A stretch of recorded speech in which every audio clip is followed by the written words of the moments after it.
event. The first historic event in 50 years. It's in the making. Yeah, and Local 10 News reporter Ben Kennedy, he has been at Fort Lauderdale Hollywood International Airport all morning and was there as people were checking into their flight. Hi, Ben.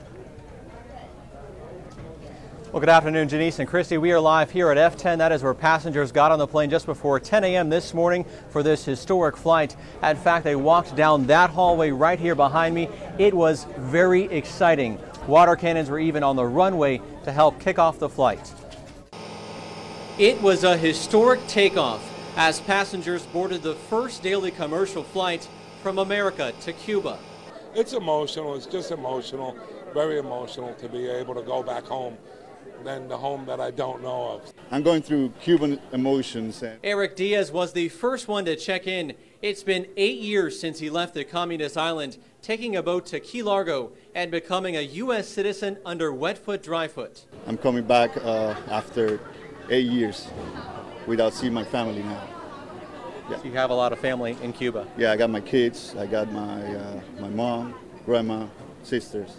Local 10's Hatzel Vela and chief photographer Bill Damas booked a ticket and will report live in Cuba. Now we're going to see more than 100 flights coming from America into Cuba. The big question is going to be, is Cuba going to be able to handle all these flights? Because as we know, their infrastructure is really not in place to deal with all these Americans, all these flights coming into the island. The Fort Lauderdale to Santa Clara, Cuba flight is one more step to restoring diplomatic ties with the communist island. Cuba is open to continue the cooperation in these and other areas to provide a better service to all passengers. As we celebrate the first regular flight, we should mention that for all these years, charter flights were the main bridge that linked our two countries in the field of transportation.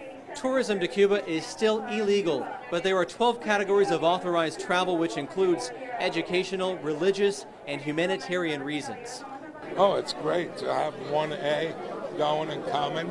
This is pretty cool. I'm the first one, so of many. I can't wait till they announce the other provinces because I want to get to venture out. I feel like Christopher Columbus. The next Santa Clara flight is on Friday. By November 10th, JetBlue says they hope to have travel to Cuba 3 times daily. Reporting live at the Fort Lauderdale Hollywood International Airport, Ben Kennedy, Local 10 News.